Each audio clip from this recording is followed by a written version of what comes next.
Hi, this is Robert Fukui, and happy Friday, March 22nd.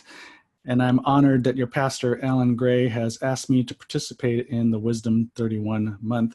And since this is the 22nd of March, I get to talk about Proverbs 22, which is one of my favorite books of Proverbs. It's so rich in a lot of things, and especially when it comes to giving you some guidelines and wisdom on how to be successful. Of course, the whole book of Proverbs is full of those things, but Proverbs 22, I want to kind of highlight a few verses that I see are what leads to developing good habits that the successful and the rich follow. Whether they're Christian or not, they tend to follow these habits.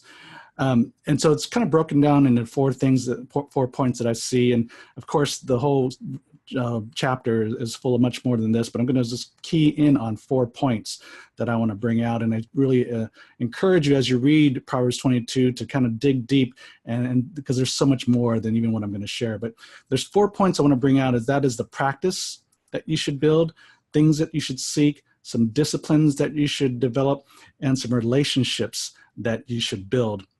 That all those 4 points will help you develop the habits of being successful and rich. The first point, it comes from verse 4. It's really about humility. Humility is a key to developing a fear for the Lord, wealth, honor, and life. That's all in verse 4. So who wouldn't want that? And it all starts with humility. Humility is what leads to the fear of the Lord, wealth, honor, and life. Who wouldn't want that, right? So key in on verse 4 and then start to practice that sense of humility. Number 2 is seek. In verse 1, it talks about a good name and favor is much more important than all the silver and gold and wealth. Now, for some of you might be thinking, give me the wealth, give me the silver and the gold. Well, a good name and favor actually leads to wealth. Because when you have a good name, that means people trust you. That means you've been diligent, you do what you say, you honor your word, you have high character, integrity, you work hard. And you build trust in people. And when you build trust in people, people will open doors for you. You know, we like to do business with people that we trust. We also like to promote people that we trust. So when you build a good name, the doors will open. That's where the favor comes in. And then verse 17 is on wisdom. Seek wisdom. Here's Solomon saying, listen closely, pay attention to the words of the wise. You know, Solomon was one of the smartest men in the world and also one of the richest men ever. But he didn't pray for wealth, he prayed for wisdom. Now, how many of us, when we are in are in some dire financial straits, we're praying for a financial breakthrough? Well, how about praying for wisdom? Because finances can be fleeting. They can disappear, they can be stolen, they can be robbed or lost. But wisdom is something you always carry because it's part of you. It's in your head, it's in your heart, and wisdom will help you make the right decisions to be successful and build wealth. So pray for wisdom, seek wisdom. Number 3, discipline. Here's something that all people that I know that are rich practice, and that is they stay out of debt. That's a discipline, because for most of us, it's too easy to get a credit card or take a car loan because we don't want to wait to save to buy cash for something. But the wealthy, they don't want to pay the bank or credit card company interest. They'd rather take that money that they're paying in interest to credit card companies, and they want to invest it into themselves to build interest for them. Right? Who wants to, why make banks and credit card companies wealthier? Why not just save to pay cash for something and take those reserves that you would normally be paying to the banks, pay to yourself and invest and make money?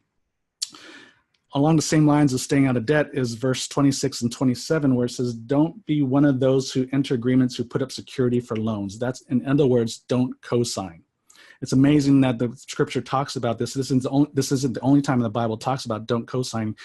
Just know, and I know people are thinking, well, what about family and friends? Well, look, what you need to know is if you co-sign, you're most likely going to pay for that loan, because statistics show nationally that the majority of people that co-sign end up having to pay off the loan. So if you want to do it, go ahead, but just know you're most likely going to pay the debt. So be willing to pay the debt. Number 9, part of that discipline is giving. Verse 9. Right? You've heard about it's more blessed to give than to receive. Well, in verse 9 of Proverbs, a generous person will be blessed, for he shares his food with the poor. So it's not just about making money and building wealth for the sake of building wealth, but we know we have a kingdom purpose, And part of that is to give back, to give to those that can't. And you will be blessed in many ways, not just financially, but physically, spiritually, emotionally. I mean, there's so much of a return that happens when you give, and it's not just based on money. And the last thing I want to leave you with is relationship. Be careful of the relationships that you build. Build healthy ones.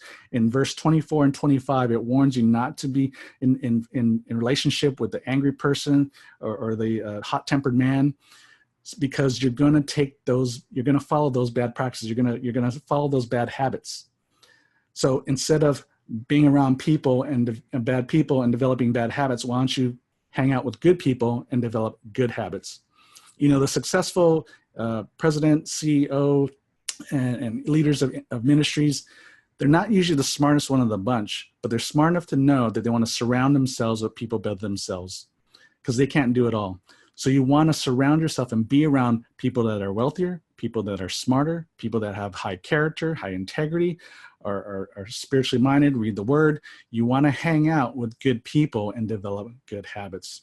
So that's the last thing I want to leave you. If there's only one thing that you remember from this episode or this little video, is be careful of who you hang out with. Build healthy relationships. Hang out with people that will build you up. So thank you once again. I invite you to dig into Proverbs 22. Have a blessed day. Have a blessed weekend. And I'll see you, hope to see you soon. All right. Bye-bye.